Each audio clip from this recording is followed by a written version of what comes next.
ఈ నెల 17న మనకు శుక్ర అమావాస్య రాబోతుంది. అయితే ఇది అత్యంత శక్తివంతమైనది, చాలా పవిత్రమైన అమావాస్య. ఈ అమావాస్య రోజున మర్చిపోకుండా వేప చెట్టు దగ్గర ఇది పడేస్తే చాలండి, మీరు కోరుకుంది జరుగుతుందన్నమాట.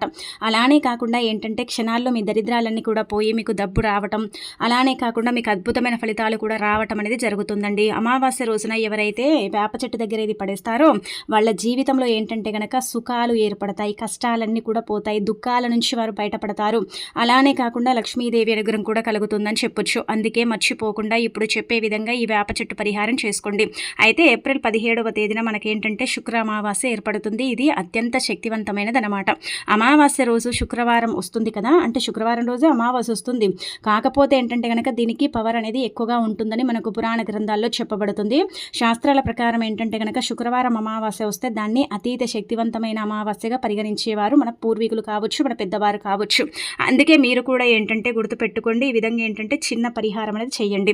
అష్టదరిద్రాలు పోవాలన్నా, లక్ష్మీదేవి అనుగ్రహం కలగాలన్నా, ఆ తల్లి మీ ఇంట్లో తిష్ట వేసుకొని కూర్చోవాలన్నా సరేనండి, తప్పకుండా మీరు చేయాల్సిన పరిహారం అనమాట వేప చెట్టు పరిహారం అని చెప్పొచ్చు.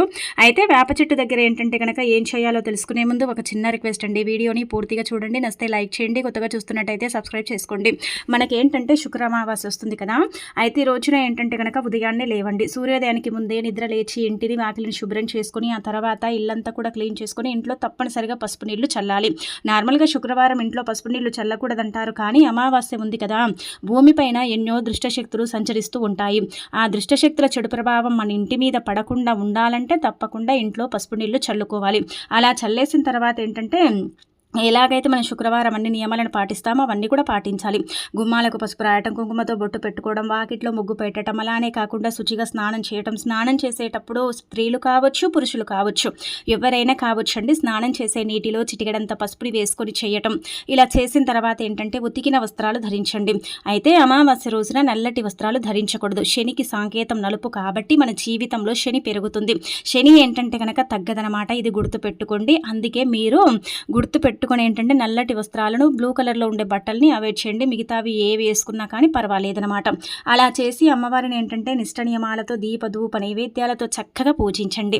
ఎంత చక్కగా ఈ రోజున మీరు అమ్మవారిని పూజిస్తారో, అదేనండి ధనానికి ఆది దేవత లక్ష్మీదేవిని పూజిస్తారో ఆ తల్లి మీ ఇంట్లోనే తిష్ట వేసుకొని కూర్చుంటుంది. మీకు కావలసినంత ఐశ్వర్యం ఇస్తుంది, చక్కటి అభివృద్ధినిస్తుంది, మీ జీవితాన్ని కూడా మార్చేస్తుందన్నమాట. అంత చక్కగా మీకు ఉపయోగపడుతుందని చెప్పొచ్చు. కాబట్టి తప్పనిసరిగా ఇలా అమ్మవారిని పూజించండి. తులసి మొక్క దగ్గర కూడా దీపం పెట్టుకోండి. ఇంట్లో ఏంటంటే ఖచ్చితంగా అండి ధూపం వేసుకోండి.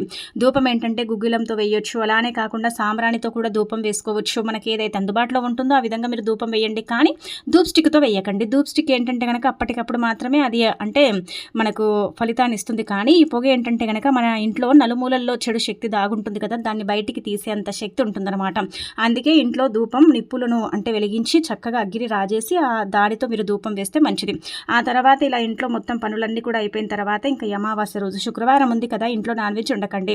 అంటే నార్మల్గా మనం ఎవరం వండుకోము శుక్రవారం, కాకపోతే కొంతమంది ఉంటారు కదండి, కాబట్టి మీరు ఏంటంటే వంకాయ కూర నాన్ వెజ్ని అసలు వండకూడదు అనమాట. మిగతా అది ఏది తిన్నా పర్వాలేదని చెప్పొచ్చు. ఇంకా తర్వాత ఇక్కడ మనం గమనించుకుంటే ఏంటంటే కనుక మన జీవితంలో మనం లైఫ్లో ముందుకు వెళ్ళలేమండి. చాలా వరకు కూడా సంపాదిస్తాం, సంపాదన ఉంటుంది, కానీ అది సంపాదించింది నీళ్ళలాగా ఖర్చు అయిపోతూ ఉంటుంది. డబ్బు వస్తుంది, కానీ ఏంటంటే కనుక చేతి దాకొచ్చి చేయి నుంచి జారిపోతుంది. రావలసిన డబ్బు కూడా ఏంటంటే కనుక రాక ఇబ్బంది పడతాం, బాధపడుతూ ఉంటాం, ఏం చేయాలో అర్థం కాదు. ఎప్పుడు చూసినా కానీ ఏదో ఒక రకంగా దరిద్రాలు పట్టి పీడిస్తూ ఉంటాయి, శని బాధలు ఉంటూ ఉంటాయి. జీవితం ఏంటంటే కనుక నరకం కంటే కూడా హీనంగా అయిపోతూ ఉంటుంది. భరించలేని కష్టాలు, బాధలు, చెప్పుకోలేని సమస్యలు ఉంటూ ఉంటాయి. ఏం చేయాలో అర్థం కాదు కదా, అలాంటి వాళ్ళు ఏంటంటే కనుక ఈ వేప చెట్టు దగ్గర పరిహారం చేయండి. ఇక్కడ మనం చూసుకుంటే పురాణాల ప్రకారం ఏంటంటే వేప చెట్టు అతీత శక్తివంతమైనదండి. వేప చెట్టుకు చాలా పవర్ ఉంటుందని శాస్త్రాల్లో చెప్పబడుతుంది. అంటే అక్కడ ఏంటంటే కనుక కులదేవతలు, గ్రామ దేవతలతో పాటు లక్ష్మీదేవి రూపంగా కూడా వేప చెట్టుని పరిగణించబడుతుంది. దేవతల రూపమే ఏంటంటే కనుక వేప చెట్టు అని చెప్పొచ్చు. అందుకే శాస్త్రాల్లో వేప చెట్టుకు చాలా ప్రాధాన్యత ఇవ్వబడుతుందన్నమాట. వేప చెట్టు దగ్గర చేసుకునే పరిహారాలన్నీ కూడా 99% మనకు సిద్ధిస్తాయి. అందుకే మీరు ఏం చేయాలంటే కనుక వేప చెట్టు దగ్గర ఇది ఒక్కటి పడేస్తే చాలండి, మంచి జరుగుతుంది. ఇలాంటి తిథి వార నక్షత్రం చాలా అరుదుగా వస్తుంది. అలానే కాకుండా ఈ అమావాస్య కూడా మనకు ఒక రకంగా చెప్పాలంటే చాలా చాలా పవర్ఫుల్ అనమాట. అందుకే ఈ విధంగా మీరు ఏంటంటే కనుక పాటించడం వల్ల, ఆచరించడం వల్ల మీ జీవితంలో ఉండే దుఃఖాలు తొలగిపోతాయి, దరిద్రాలు పోతాయి, ధనం రావటం అనేది జరుగుతుంది, ధన ద్వారాలు తెచ్చుకుంటారనమాట. అందుకే వేప చెట్టు దగ్గర ఈ పరిహారం చేయండి. ముందుగా మీరు ఏం చేయండి అంటే ఇక్కడ గుర్తుపెట్టుకోండి. మన ఇళ్లల్లో అందరి ఇళ్లల్లో ఆవాలు ఉంటాయి కదండి. ఆవాలు మనందరికీ తెలిసిందే. ఆవాలు తంత్రపరంగా, మంత్రపరంగా, పరిహారాల పరంగా ఉపయోగపడతాయి అనమాట. ఆవాలను తీసుకోండి. ఎన్ని ఆవాలు తీసుకోవాలని మీకు సందేహం రావచ్చు. 1 టీ స్పూన్ ఆవాలను తీసుకోండి. అంటే చిన్న టీ స్పూన్ ఉంటుంది కదా, దాని నిండా ఆవాలు తీసుకోండి. అందులో చిటికెడు కుంకుమ, చిటికెడు పసుపుని వేయండి. అలా వేసిన తర్వాత వేప చెట్టు దగ్గరికి తీసుకెళ్ళండి. అవి ఏంటంటే ఒక పేపర్లో పెట్టి చిన్న పొట్లం కట్టేసి అక్కడికి వెళ్ళండి. వేప చెట్టు దగ్గరికి వెళ్ళండి. వెళ్ళిన తర్వాత వేప చెట్టుని 2 చేతులతో తాకండి, నమస్కారం చేసుకోండి. ఆ తర్వాత ఏంటంటే గనక 3 ప్రదక్షిణలు చేయండి.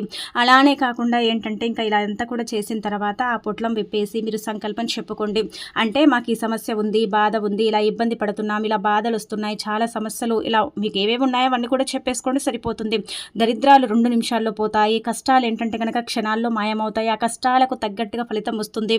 ఆగిపోయిన పనులు పూర్తవుతాయి. పెండింగ్లో ఉన్న పనులు పూర్తవుతాయి. ధనం మన చేతి నిండా ఆడుతూ ఉంటుంది. ధన ద్వారాలు తెచ్చుకుంటాయి. ఇదంతా కూడా జరుగుతుందండి. ముఖ్యంగా చెప్పాలంటే కనుక దైవానుగ్రహం కలుగుతుంది, ప్రకృతి అనుగ్రహం కలుగుతుంది. అలానే సకల శుభాలు చేకూరుతాయి. అద్భుతమైన ఫలితాలను మనం మన కళ్ళతో చూడగలుగుతామని చెప్పొచ్చు. అంత చక్కగా ఉపయోగపడే పరిహారం అండి ఇది. 99% మీకు సిద్ధించే పరిహారం అని చెప్పొచ్చు. కాబట్టి ఈ విధంగా ఏంటంటే కనుక చేసేసుకొని ఇంకా తర్వాత ఈ ఆవాలు ఉంటాయి కదా, ఆ పొట్లంలో అలాగే మీరు అంటే వైట్ పేపర్లో పెట్టారు కదా, ఒక కాగితంలో పెట్టుకొని అక్కడికి వెళ్ళారు కదండి. ఆవాలు, కుంకుమ, పసుపు అలా పెట్టిన తర్వాత సంకల్పం చెప్పుకొని దాన్ని ఏంటంటే కనుక ఇంకా తల చుట్టూదా ఒక 11 సార్లు తిప్పండి. అలా తిప్పేసి ఏంటంటే ఆవాలను పొట్లం విప్పి వేప చెట్టు దగ్గర పడేయండి. అలా పడేసి వెనక్కి తిరిగి చూడకుండా ఇంటికి వచ్చేయండి. చూడండి ఎంతలా ఫలితం వస్తుందనేది మీరే మీ కళ్ళతో చూసి షాక్ అయిపోతారనమాట.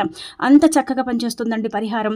అంత బాగుంటుందన్నమాట. ఇదేంటంటే మనకు శాస్త్రాల్లో చెప్పబడ్డది. ఈ పరిహారం తంత్రశాస్త్రంలో చెప్పబడ్డ పరిహారం. అతీత శక్తివంతమైనది. అలానే కాకుండా ఏంటంటే కనుక ఎక్కువగా ఫలితాన్ని కూడా ఇస్తుందని చెప్పొచ్చు. అందుకే ఈ విధంగా చేసేసుకొని తప్పనిసరిగా ఏంటంటే రిజల్ట్ అనేది పొందండి.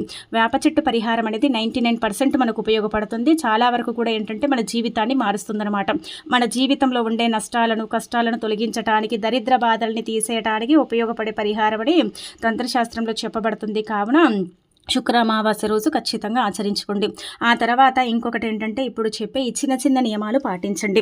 కొంతమందికి అమావాస్య వస్తే అస్సలు కూడా ఏంటంటే కనుక పడదండి. చాలా ఇబ్బంది పడిపోతూ ఉంటారు. ఏం చేయాలో అర్థం కాదు కదా. అయితే అలాంటి వాళ్ళు అమావాస్య రోజున మీరు ఏం చేయండి అంటే కనుక ఒక చిన్న నిమ్మకాయ తీసుకొని మీ దగ్గర పెట్టుకోండి. అంటే అమావాస్య ఏంటంటే కనుక చెడు కలిగి ఉంటుంది, మంచి కూడా కలిగి ఉంటుంది. అమావాస్య ఎప్పుడు కూడా మంచిని అంటే తెచ్చిపెట్టడానికి, చెడుని తీసేయడానికి ఉపయోగపడుతుంది. కానీ కొంతమందికి ఎలా ఉంటుందంటే వాళ్ళ మీద చెడు ప్రయోగాలు జరుగుతూ ఉంటాయి. అంటే వాళ్ళ మీద ఏంటంటే కనుక వాళ్ళంటే గిట్టని వారు కొంతమంది ఉంటారు కదండి. గిట్టని వారు ఉంటారు, మన పాలోళ్ళే ఉంటారు, మనం ఎదుగుతుంటే చూడలేని వారు, కుళ్ళు కుతంత్రాలతో రగిలిపోయే వాళ్ళు ఉంటారు కదా. మన మీద ఏదేదో చెడు ప్రయోగాలు చేస్తారు. అంతెందుకు మనం ఏంటంటే కనుక ఎవరైనా చెడు తీసేసుకొని మంచి చేయించుకొని వస్తే గాలిలాగా మనకు తాకుతూ ఉంటుంది. ఒక గాలి రూపంలో వచ్చి కూడా మనకు తాకుతూ ఉంటుంది. అలా తాకినప్పుడు కూడా మనం బాధపడతాం, ఇబ్బంది పడతాం కదా. అయితే మీకు అలా జరగకుండా ఉండాలంటే మీకు అంటే డిప్రెషన్, బాధ ఏది కూడా కాకూడదు. అమావాస్య రోజు మేము ప్రశాంతంగా ఉండాలి. మాకు చాలా వరకు కూడా అండి తెలియకుండానే మేమేంటంటే కనుక ఆలోచనలు పడిపోతాం. చాలా అంటే పరిస్థితులు ఎలా ఉంటాయంటే కనుక మాకు ఆ రోజంతా కూడా ఇంకా ఒక నరకం లాగుంటుందండి. అమావాస్య మాకు అనుకూలించదండి అని బాధపడతారు కదా. అలాంటి వాళ్ళు ఒక చిన్న నిమ్మకాయని తీసుకోండి. అంటే చాలా చిన్నదండి, తీసుకొని పసుపు రంగులో ఉండే తీసుకోండి. మీరు గ్రీన్ కలర్లో ఉండే నిమ్మకాయని తీసుకొని మీ దగ్గర పెట్టుకుంటే ఫలితం రాదనమాట. అందుకే పసుపు రంగులో ఉండే నిమ్మకాయని తీసుకొని చక్కగా ఏం చేయండి అంటే కనుక మీరు జేబులో కానీ పర్సుల్లో కానీ పెట్టుకోండి. లేదంటే మనం ఆడవాళ్ళం పర్సనల్గా కూడా పెట్టుకోవచ్చు. అలా పెట్టేసిన తర్వాత ఏంటంటే ఆ రోజంతా కూడా ఉంచుకోండి. ఆ రోజు ఏంటంటే ఉదయం పెట్టుకుంటే అమావాస్య తెల్లారి కూడా ఉంచుకోవచ్చు, ఏం కాదు. అంటే ఇప్పుడు శుక్రవారం మొత్తం ఉంచుకొని శనివారం ఏంటంటే కనుక ఆ నిమ్మకాయని చక్కగా తీసి ఎడమకాలి మడమ కింద పెట్టి బయట తొక్కేయండి, సరిపోతుంది. అదేంటంటే కనుక మీ దగ్గరికి వచ్చే చెడు కావచ్చు, మీలో ఏంటంటే కనుక చుట్టూదా తిరుగుతూ ఉంటుంది కదండి చెడు మిమ్మల్ని ఇబ్బంది పెట్టాలని, ఆ చెడు కావచ్చు, ఏదైనా సరే నకారాత్మక శక్తి కావచ్చు, ఇలా ఉంటుంది కదా, అది కూడా తొలగిపోతుంది. అంత బాగా ఉపయోగపడుతుందండి పరిహారము. కావున ఏంటంటే మర్చిపోకుండా చేసుకోండి. ఇలా చేసేసి తప్పకుండా రిజల్ట్ అనేది పొందండి. ఫలితం ఉంటుంది, మీరే మీ కళ్ళతో చూస్తారనమాట. ఇది పెట్టుకున్న తర్వాత మీకు అర్థమైపోతుందండి. చక్కగా ఫ్రీగా ఉండగలుగుతారు. డైలీ ఎలాగైతే ఉన్నారో ఆ రోజు కూడా ఫ్రీగా ఉంటారు. ఎలాంటి ఇబ్బంది ఉండదు, సమస్య రాదు, ఎలాంటి కష్టం అనేది ఉండదు, నష్టం అనేది కూడా ఉండదన్నమాట. అంత చక్కగా పనిచేసే పరిహారం కాబట్టి ఇలా ఏంటంటే ఈ విధంగా చేసేసుకోండి. ఆ తర్వాత ఇప్పుడు చెప్పే విధంగా ఇంకొక పరిహారం, ఇది కూడా చక్కగా ఉపయోగపడుతుంది, చాలా మంచి రిజల్ట్ని తెచ్చిపెడుతుంది అనమాట. అయితే శుక్రవారం అమావాస్య వస్తుంది కదా, అందుకే మీరు ఏంటంటే కనుక గల్లులుప్పు ఉంటుంది కదండి, రాళ్ళ ఉప్పు అంటాం, రాక్ సాల్ట్ అంటాం, అది ఒక 10 రూపాయలు పెట్టి కొని ఇంటికి తెచ్చుకోండి. ఎందుకంటే అందులో లక్ష్మీదేవి దాగుంటుంది. లక్ష్మీదేవి పుట్టినింటి నుంచి రాళ్ళ ఉప్పు లభిస్తుంది కాబట్టి ఒక ప్యాకెట్ కొని ఇంటికి రాళ్ళ ఉప్పుని తెచ్చుకుంటే అదృష్టం మన వెంటే ఉంటుందన్నమాట, దురదృష్టం తొలగిపోతుంది. కాబట్టి ఉప్పుని తెచ్చుకున్న తర్వాత ఉప్పు దీపం పెట్టండి. ఐశ్వర్య దీపం అంటాం కదా, అలా దీపం ఏంటంటే కనుక ఇంట్లో పెట్టుకోండి. ఉప్పు దీపం పెట్టడం వల్ల ఏంటంటే మనకు అద్భుతమైన ఫలితాలు వస్తాయండి. మన జీవితం 100% మారిపోతుందన్నమాట. మీరే ఏంటంటే కనుక షాక్ అయిపోతారని చెప్పొచ్చు. కాబట్టి శుక్రవారం కూడా ఉంది కావున ఇలా గల్లులుప్పు దీపం చాలామంది పెట్టుకుంటూ ఉంటారు. మనం కూడా పెట్టుకోవడం వల్ల మంచిది. ఒకవేళ అలా పెట్టడం కుదరకపోతే ఏం చేయండి అంటే కనుక రాళ్ళ ఉప్పుని కొని ఇంటికి తెచ్చుకుంటారు కదా, తెచ్చుకున్న తర్వాత ఒక బౌల్ తీసుకోండి. అంటే ఇది మీరు అమావాస్య రోజే చేయమని చెప్పట్లేదు, మిగతా వారాల్లో కూడా చేసుకోవచ్చు. అంటే ప్రతి శుక్రవారం కూడా ఇది ఆచరించవచ్చు. ఇదేంటంటే కనుక మనకు సిద్ధశాస్త్రంలో చెప్పబడ్డ పరిహారం, అతీత శక్తివంతమైన పరిహారం. ధనం పెరగాలి, అంతకంత డబ్బు రావాలి, ధనం ఏంటంటే కనుక ఇంట్లో స్థిరంగా ఉండాలనుకునేవారు ఒక గాజు పాత్ర కానీ లేదంటే మట్టి పాత్ర కానీ ఏదైనా సరే తీసుకోండి, కొంచెం పెద్ద సైజుది. అలా ఏంటంటే కనుక ఒక గుప్పెడంత ఉప్పు పట్టాలండి. అంతే, మనం కుడి చేతితో పోసేస్తే ఒక గుప్పెడంత ఉప్పు పట్టాలి. అలా తీసేసుకున్న తర్వాత అందులో ఏం చేయండి అంటే కనుక 11 రూపాయలు కానీ 21 రూపాయి కానీ 51 రూపాయి కానీ 116 101 రూపాయి కానీ మీ ఇష్టానికి తగ్గట్టుగా మనం చెప్పుకున్న సరే అంటే ఇలా సమానంగా ఇలా తీసేసుకొని అందులో ఏంటంటే కనుక ఉప్పులో పెట్టి లక్ష్మీదేవి పటం ముందు పెట్టి, అమ్మ సంపాదన పెరగాలి తల్లి, డబ్బు రావాలమ్మా, 4 వైపుల నుంచి ధనం ఆకర్షించాలమ్మా, డబ్బు దూసుకు రావాలని సంకల్పం చెప్పుకోండి. అలా చెప్పేసి ఏంటంటే కనుక లక్ష్మీదేవి పటం ముందు పెట్టి ఆ తర్వాత ఆ డబ్బుని తీయండి. మరుసటి రోజు తీయండి, ఆ రోజంతా కూడా అలాగే ఉంచండి. అలా మరుసటి రోజు తీసి ఏంటంటే దాన్ని మనం ఏంటంటే కనుక బీరువాలో దాచుకోవటం కానీ, ఆ డబ్బుని ఏదైనా వస్తువు ఏదైనా తీసుకుంటే అందులో ఏంటంటే కనుక ఈ డబ్బుని కలపటం కానీ ఇలా చేసుకుంటే మంచిదండి. చాలా అద్భుతమైన రిజల్ట్ అయితే ఉంటుందన్నమాట. కాబట్టి ఇది కూడా మీరు ప్రయత్నించవచ్చు అనమాట. ఇది కూడా ప్రయత్నించేసి ఏంటంటే చక్కగా రిజల్ట్ అనేది పొందొచ్చు. ఖచ్చితంగా మార్పు ఉంటుంది. ఉప్పులో డబ్బు పెడితే ఏమవుతుందంటే కనుక డబ్బు అంటే ఎంత మంచిది కదా, అంటే ధనం ఉంటేనే కదా మన జీవితం అనేది నడుస్తుంది. మనకు డబ్బు ఉంటేనే కదా మనం ముందుకు వెళ్ళగలుగుతాం లైఫ్లో. ఆ డబ్బు పైన ఏంటంటే కనుక నరకన్ను ఉంటుంది, నరదిష్టి ఉంటుంది. కాబట్టి అదంతా కూడా తొలగిపోయి ధనం మన దగ్గర అంటే రావటానికి, డబ్బు ఆకర్షించడానికి అవకాశం అయితే ఉంటుందండి. చాలా శక్తివంతమైన పరిహారం అండి. దీన్ని కూడా చేసుకోవచ్చు అనమాట. ఇక అనంతరం వచ్చేసి ఉప్పునైతే కొన్ని ఇంటికి తెచ్చుకోండి. మీరు పరిహారం చేసినా చేయకపోయినా గల్లులుప్పు ప్యాకెట్ని అయితే కొన్ని ఇంటికి తెచ్చుకుంటే మంచిదనమాట. ఆ తర్వాత పసుపు అండి. పసుపు మంగళకరమైనది, శుభకరమైనది, శుభాలను సూచిస్తుంది, అశుభాలను దూరం చేస్తుంది. పసుపు ఇంటికి కొన్ని తెచ్చుకుంటే ఇంట్లో శుభకార్యాలు జరుగుతాయి. చాలా వరకు కూడా ఏంటంటే మేము ఇప్పటి వరకు ఏ శుభకార్యం చేయలేదండి, ఏది చేయాలనుకున్నా కానీ అది ముందుకు వెళ్ళదండి, అలాగే ఉండిపోతూ ఉంటుందని బాధపడతారు కదా. అయితే అలాంటి వాళ్ళు ఏం చేయండి అంటే కనుక గుర్తుపెట్టుకొని మీరు మీ ఇంటికి ఏంటంటే కనుక చక్కగా ఒక చిన్న 10 రూపాయలు పెట్టి పసుపు ప్యాకెట్ కొని తెచ్చుకోండి. అయితే ఇలా కొని తెచ్చుకోవటం వల్ల మంచి జరుగుతుంది. తెచ్చుకున్న తర్వాత అది వంటల్లో కూడా ఉపయోగించుకోవచ్చు, లేదంటే మీరు పూజలో కూడా వాడుకోవచ్చు. గుమ్మాలకు అదే పసుపు రాయొచ్చు, కాళ్ళకు పసుపు రాసుకోవచ్చు. అలానే కాకుండా చిటికెడంతా పసుపుని నీళ్ళల్లో కలిపి ఇల్లంతా కూడా చల్లొచ్చు. ఇంట్లో పసుపు కుంకుమలు ఏంటంటే కనుక అమ్మవారికి బొట్టుగా పెట్టొచ్చు. ఇలా ఏంటంటే రకరకాలుగా చేసేసుకోవచ్చు అండి. కానీ పసుపునైతే కొన్ని ఇంటికి తెచ్చుకోండి, మంచి చేకూరుతుంది. ఇలా ఈ చిన్న చిన్న వస్తువులు, ఈ 2 వస్తువులు అయితే చాలా పవర్ఫుల్. కాబట్టి 2 వస్తువులు గల్లులుప్పు, అలానే కాకుండా ఏంటంటే కనుక పసుపు ఏంటంటే ఇంటికైతే తెచ్చుకోండి. ఇక ఆ తర్వాత ఈ విధంగా చేసేసుకోండి, సరిపోతుంది కదా. ఇంకా అనంతరం వచ్చేసి ఇంకొకటి ఏంటంటే కనుక కనుదిష్టి ఉంటుంది కదండి. పిల్లలకు కావచ్చు, పెద్దవారికి కావచ్చు, కనుదిష్టితో చాలా సఫర్ అయిపోతూ ఉంటారు. ఆ దిష్టి ఏంటంటే కనుక నార్మల్గానే చాలా చెడు దిష్టిగా మారుతుంది. మనం కొంచెం కొత్త బట్టలు వేసుకున్నా, మనం కొంచెం కొత్తగా రెడీ అయినా, ఒక జడ వేసుకున్నా, మంచి బట్టలు ధరించిన ఏంటంటే నరకన్ను అనేది మన మీద ఉంటూ ఉంటుంది. నరకన్ను వల్ల మనం ఎంత సఫర్ అవుతామండి. అయితే అలాంటి నరకన్ను అనేది తొలగాలన్నా, నరకన్ను నుంచి మీరు బయటపడాలన్నా, ఈ నరదిష్టి నుంచి మీరు పూర్తిగా బయటికి రావాలంటే అమావాస్య రోజు ఖచ్చితంగా సాయంత్రం పూట గుర్తుపెట్టుకోండి 6:15 ఈ పరిహారం చేయండి. అంటే ఆ సమయం దాటిపోయిన తర్వాత కూడా చేసుకోవచ్చు, కానీ అంతకంటే ముందు మాత్రం చేయకండి. ఈ శుక్ర అమావాస్య రోజున ఏంటంటే కనుక 6:15 సమయం ఉంది కదా, అది చాలా చాలా పవర్ఫుల్ అనమాట. ఏప్రిల్ 17వ తేదీ ఏంటంటే శుక్రవారం రోజు 6:15 సమయం ఏంటంటే కనుక చాలా పవర్ఫుల్ సమయం అనమాట. అందుకే ఆ సమయాలలో ఏంటంటే నరదిష్టి పోవాలన్నా, చెడు దిష్టి పోవాలన్నా, చెడు సమస్యల నుంచి మనం బయటపడాలన్నా, అన్ని విధాలుగా కూడా మనకు బాగా కలిసి వచ్చి ఎలాంటి ఇబ్బంది అనేది లేకుండా ఉండాలన్నా సరేనండి, ఏ పరిహారం అయితే ఇప్పుడు చెప్పేది చేసుకోండి. ఒక కోడిగుడ్డు తీసుకోండి. అయితే ఇక్కడ అందరూ అనుకోవచ్చు కోడిగుడ్డు అంటే పరిహార పరంగా ఉపయోగపడుతుంది. ఈ దిష్టి దోషాలకు ఏంటంటే కోడిగుడ్డును ఉపయోగిస్తారు. కోడిగుడ్డు ఏంటంటే కనుక అతీత శక్తివంతమైనది. కోడిగుడ్డుతో చేసుకునే పరిహారాలన్నీ కూడా 99% మనకు ఫలిస్తాయి. మిగతా వారాలకు కంటే కూడా అంటే నార్మల్గా చేసుకుంటాం కదా, బుధవారం శనివారం కోడిగుడ్డుతో పరిహారం చేస్తే చాలా మంచిదండి. ఇది మనకు తంత్రశాస్త్రంలో చెప్పబడ్డ పరిహారమే, చాలా శక్తివంతమైన పరిహారం.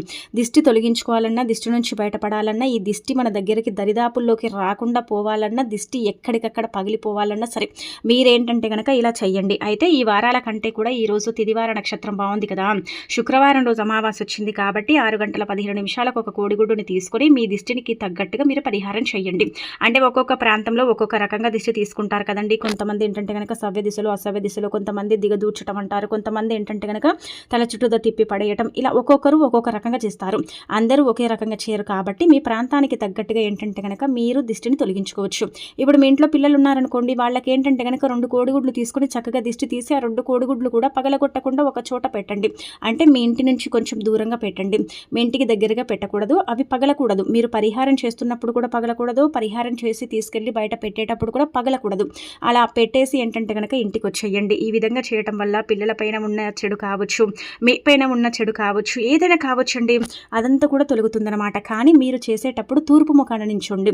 తూర్పు వైపుకు నించొని ఏంటంటే కనుక తల చుట్టూగా మీరు చక్కగా 11 సార్లు తిప్పేటప్పుడు ఏదైనా ఉంటే పోవాలి, దిష్టి పోవాలి, దిష్టి ఎక్కడి నుంచి వచ్చిందో ఆ చోటుకు చేరాలి, దిష్టి పగిలిపోవాలి అన్నట్టుగా సంకల్పం చెప్పుకోండి.